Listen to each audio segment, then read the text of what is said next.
Shalom, shalom. Vraiment, c'est une grande joie, un grand plaisir que je me retrouve là cet après-midi de Washington pour partager avec vous ce message intitulé Le but pour lequel Dieu t'a créé, que nous avons développé il y a déjà quelques semaines.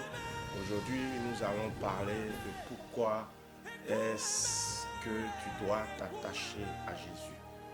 Pourquoi est-ce que Jésus doit être le centre de notre vie? Nous avons, les semaines précédentes, nous avons développé le terme le pourquoi est-ce que nous sommes créés. Si je trouvais ça tellement important que nous en parlions, parce que je crois qu'avant d'aller quelque part, il faut quand même que tu saches d'où tu viens. Donc c'était important pour chaque enfant de Dieu, chaque créature de Dieu, de savoir le but pour lequel il a été créé. Alors j'avais dit dans cet enseignement que nous avons été créés pour un but. Et nous avons donné le passage biblique de Proverbes chapitre 16 à partir du verset 8. Et le verset disait simplement que Dieu a créé toutes choses pour un but.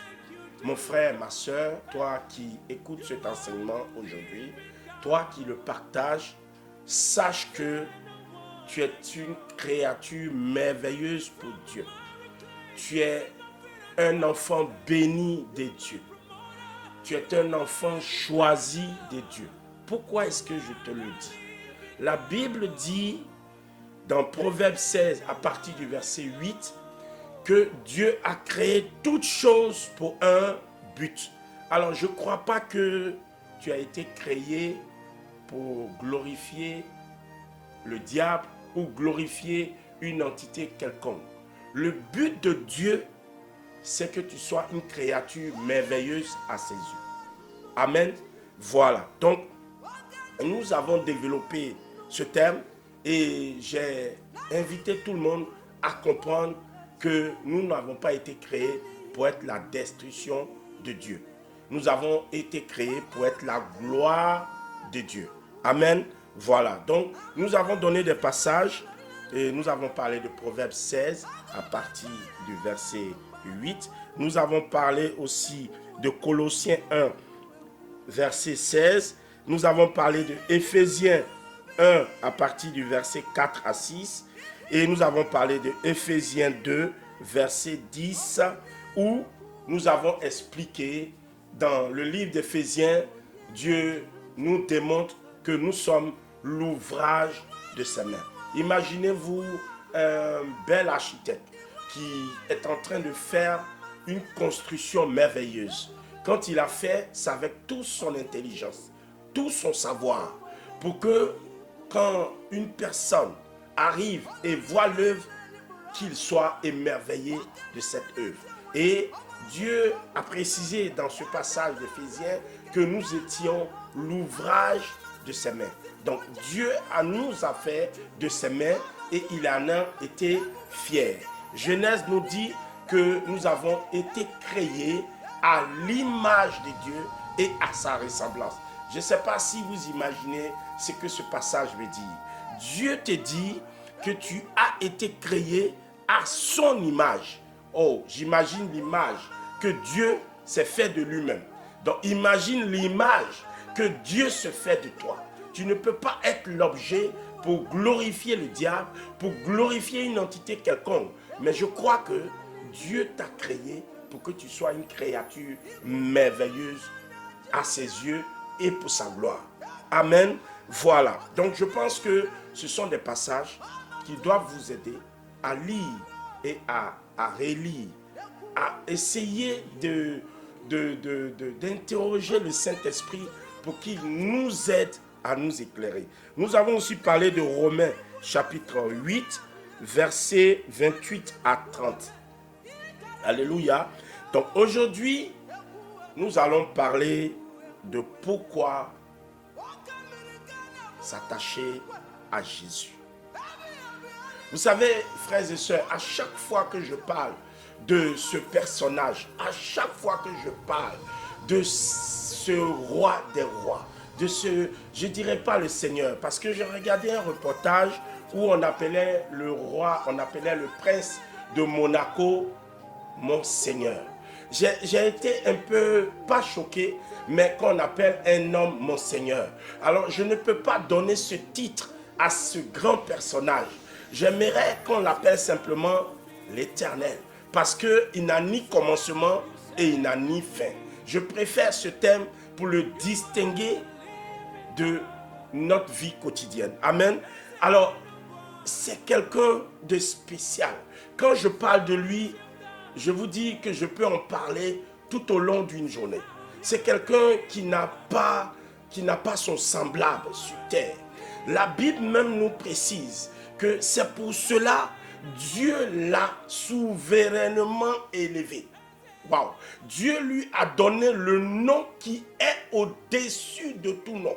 Donc, je ne peux pas l'appeler mon Seigneur si je peux appeler un prince mon Seigneur. Je préfère lui donner un nom qui n'a rien à voir avec la créature de Dieu. Amen. Parce que la Bible dit que ce nom est tellement glorieux, tellement merveilleux, que sur la terre, sous la terre, dans les cieux, il n'y aura pas un autre nom aussi merveilleux que le nom de Jésus. Amen. Pourquoi je vous le dis? Nous avons la Bible.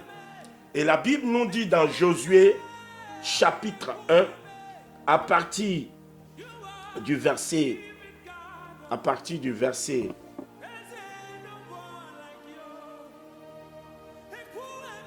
6, Dieu donne des prescriptions à Josué en lui disant: Josué, si tu veux mieux vivre, si tu veux être quelqu'un qui va être selon moi, que ce livre, Dieu parle de la parole, dis Amen, ce livre de la vie, ce livre qui est un testament pour nous qui sommes enfants de Dieu, ce livre qui est le début et la fin, ce livre que ton arrière-grand-père avait, que ton grand-père avait, que ton père avait, et que toi tu as aujourd'hui en ta possession, et que tes enfants auront à leur possession, que les enfants de tes enfants auront à leur possession, qui n'a pas changé d'un iota, que ce livre-là ne s'éloigne point de ta bouche.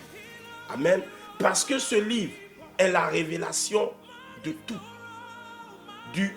du commencement et de la fin. Et nous le constatons aujourd'hui. Alléluia. Nous constatons que ce livre est vérité.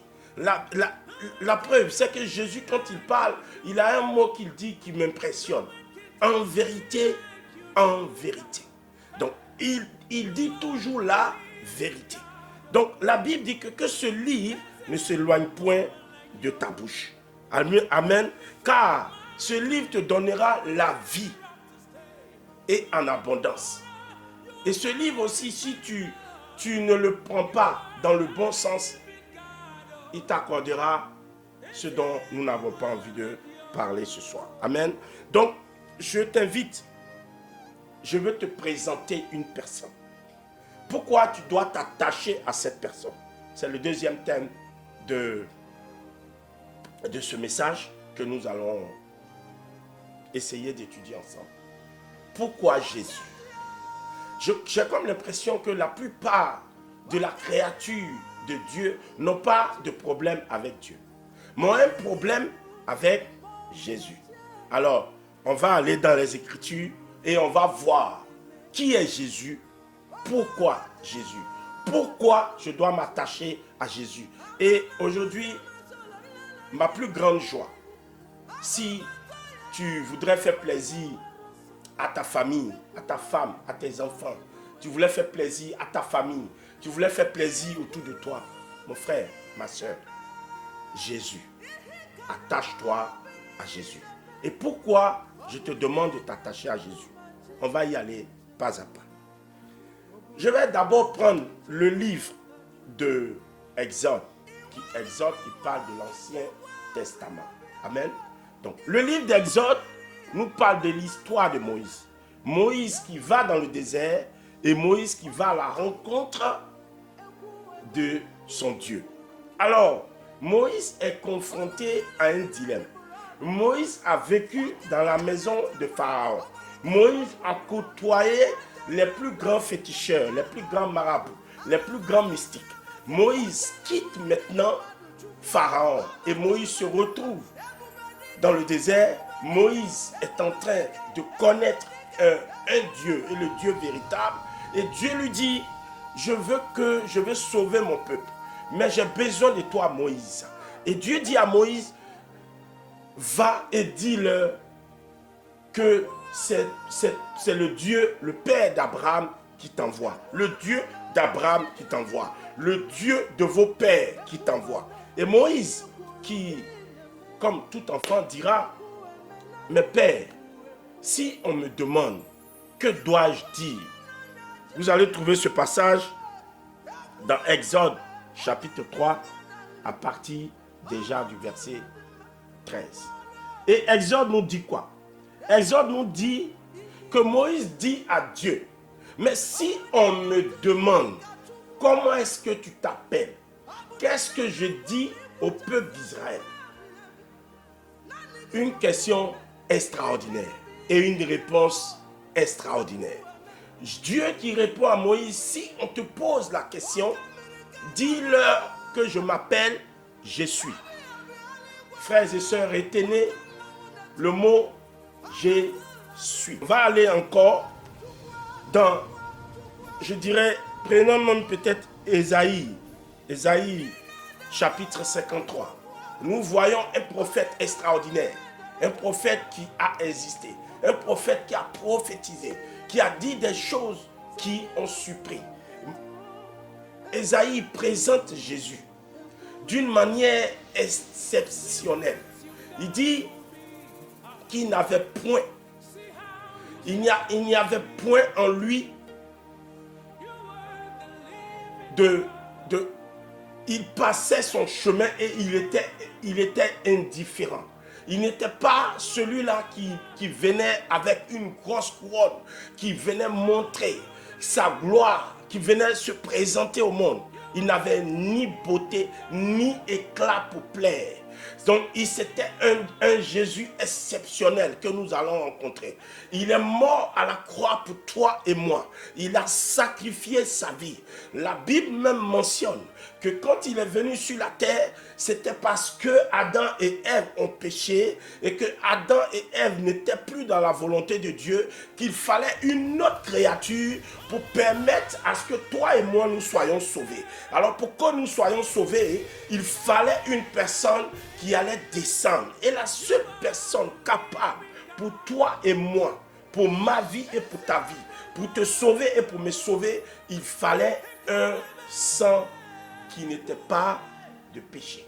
Il fallait une chair qui n'était pas comme celle qui est ma chair. Parce que la Bible dit que notre chair est faible et notre chair a péché. Donc il fallait une chair qui n'avait ni en soi du péché et une chair qui pouvait te valoriser et me valoriser. Une chair qui pouvait te défendre et me défendre. Amen. Donc Ésaïe nous précise la gloire que nous avons d'avoir ce Dieu. Mais sachez une chose, quand Ésaïe parlait de Jésus, Jésus n'était pas encore né. Alléluia. Donc on va continuer. Maintenant on voit quelqu'un qui a vécu à ses côtés. Jean, qui nous parle de Jésus. Jean nous dit dans ses Écritures, nous avons Jean chapitre 8 à partir du verset 58. C'est extraordinaire de la manière dont Jean présente Jésus. Jésus même parle en disant, avant que votre père Abraham ne soit, j'y étais, je suis. Imaginez-vous les sages, les Israélites qui disent à Jésus, mais tu n'as même pas encore 50 ans et tu dis que Abraham était heureux de te connaître. Donc, imaginez-vous que pour eux c'était du blasphème. Jésus se présente ici comme étant encore celui qu'on appelle je suis. Il dit avant que Abraham ne soit, avant que Abraham ne fût, je suis. Donc vous constatez qu'il se représente encore comme étant je suis. Dans Exode, il s'est présenté comme étant je suis. Dans le Nouveau Testament, il se présente encore comme étant je suis. La partie qui me touche le plus, c'est Jean 6 à partir du verset Jean 14 à partir du verset 6. Jésus dit en vérité, en vérité. Donc il nous précise qu'il est la vérité. Dans Jean 14 à partir du verset 6, il nous précise encore qu'il est le chemin, la vérité et la vie. Waouh! Il est le chemin, il est la vérité et il est la vie. Il n'a pas dit je suis les chemins. Il a dit je suis le chemin. Donc cela implique qu'il n'y a qu'un seul chemin. Il n'y en a pas deux. La Bible dit qu'il est le médiateur entre Dieu et nous. Il précise aussi que dans le livre de Jean, toujours, c'est un livre que j'apprécie beaucoup parce qu'il nous parle de Jésus. Dans Jean 6, à partir du verset 44, Jésus nous précise que nul ne peut aller au Père sans passer par lui. Waouh!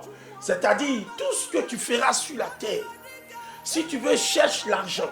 Si tu veux, sois milliardaire. Si tu veux, ne le sois pas. Si tu veux, brille. Si tu veux, ne brille pas. Si tu veux, pêche. Si tu veux, ne pêche pas. Mais il t'explique qu'il y a un seul chemin par qui tu passeras. Et il dit, nul n'ira au Père sans passer par moi. Je suis. Alors, vous comprenez que quand je te prie et je te supplie avec toi et moi, que nous nous accrochons à Jésus, c'est pour juste que nous soyons ceux-là qui vont partager ce moment glorieux avec lui. Parce que nous allons maintenant contempler le but pour lequel nous avons été créés. Nous avons été créés pour sa gloire. Nous avons été créés pour que tout ce que Dieu a prévu se concrétise. Dieu a prévu que tu deviennes le plus grand mécanicien de tout le temps. Tu le seras. Mais ce qui va encore glorifier Dieu, c'est que tu sois celui qui va partager ce moment exceptionnel avec lui quand il reviendra dans sa gloire. Dans le troisième volet, nous parlerons de comment nous allons préparer le retour du Seigneur. Donc, nous constatons que Jésus se présente encore à nous comme étant le médiateur. Il continue pour dire que nul ne peut venir à moi si mon Père ne l'ait attiré. Waouh! Donc Jésus, en quelque sorte, nous invite toujours à venir vers lui. Ce qui m'impacte avec ce Dieu, c'est que nous avons beau pécher, il ne nous a toujours jamais condamnés. Et il a précisé que pour vous, quand vous vous repentez, quand vous acceptez le salut, quand vous m'acceptez comme étant votre Seigneur et votre Dieu, les condamnations n'ont plus d'effet. Il dit, je prends l'acte pour lequel vous avez été condamné et je le déchire. D'abord, il a dit, je l'annule, et ensuite, il a dit, je déchire l'acte pour lequel tu as été condamné. Frère, si un Dieu pareil se présente à toi, je crois que il y a quelque chose de si exceptionnel pour toi. Mon souhait aujourd'hui, si une personne est dans la détresse, une personne est dans le tourment, une personne hésite encore, frère, laisse-moi te donner une révélation. La Bible dit que les premiers seront les derniers et les derniers seront les premiers. Frère, s'il y a quelqu'un qui te décourage, dis-lui que ne cherche pas à me décourager parce que certainement tu penses pouvoir le premier à connaître Jésus. Mais la Bible dit que les derniers seront les premiers. Donc je peux encore accepter Jésus, changer ma vie pour Jésus et être le premier. Dis Amen. Parce que Dieu n'a pas donné un temps pour que tu changes. Frère, imagine le brigand à la croix. La Bible dit qu'il était criminel. Ils étaient deux criminels. Je te donne une révélation, que cette personne, le fait qu'il ait accepté Jésus à la croix, la Bible dit qu'à cet instant-T, sa vie a changé. Amen. La première personne à visiter le royaume avec Jésus était ce criminel. Frère, vas-tu me dire qu'en ce jour-là où il a reconnu la gloire de Dieu, Dieu n'avait-il pas regardé à ses péchés? Dieu l'a pardonné. Frère, tu peux toujours te repentir. Tu étais dans les trucs mystiques, tu étais dans les trucs bizarres. Frère, ne regarde pas ce que diront les autres. Frère, tu peux changer. Tu peux donner ta vie à Christ. Et cela va être celui qui était le dernier et qui est venu le premier. Frère, nous disons parfois que ce n'est pas le commencement qui compte, c'est aussi la fin qui compte. Donc la fin d'une chose vaut mieux que son commencement. Donc il est temps pour toi que quel que soit ce que tu as traversé, quel que soit ce que tu as fait dans ta vie, frère, il est temps pour toi de t'accrocher à Jésus.